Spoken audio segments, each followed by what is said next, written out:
The king and his daughters. In a kingdom far, far away lived a king and his 3 daughters.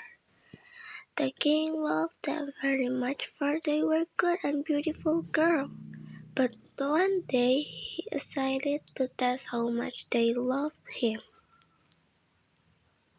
The king gathered his daughters around him and asked each of them the same questions. How much do you love me? Oh, father, said the eldest daughter, I love you as much as all the diamonds and all the rubies in the world and more. That is excellent, said the king happily. Dear father, said the second daughter, I love you as much as all the gold and silver in the world and more. Wonderful, said his father and smiled.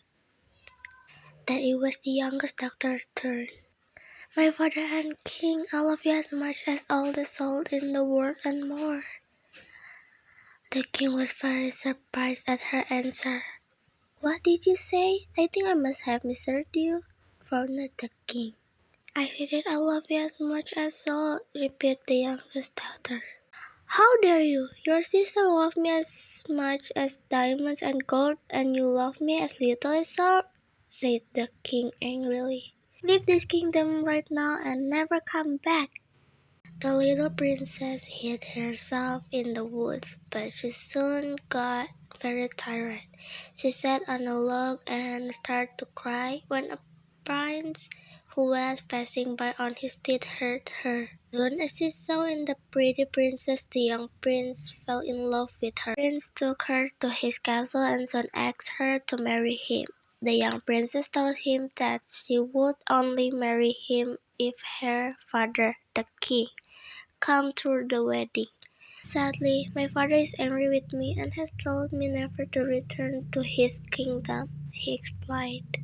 Don't worry, my darling, I will send him an invitation to our wedding, and when he arrives, we will teach him the lesson, said the prince, who immediately sent a wedding invitation to the king.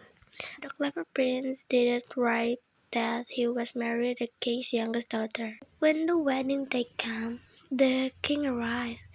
He sat at the banqueting table in the place the honor next to the prince. At once a person wearing a veil brought him salt and said, Here you are, my king. I hope that the meal will taste better now. The king immediately recognized her voice. The salt bearer little her fell, and the king saw his youngest daughter. He understood at once what the prince and princess want to teach him. Ashamed of what they had done, the king begged his daughter to forgive him. The princess cried out in joy, Oh, my father, I forgive you, and I love you with all my heart. They hugged each other, and the king, the prince, and princess lived happily ever after.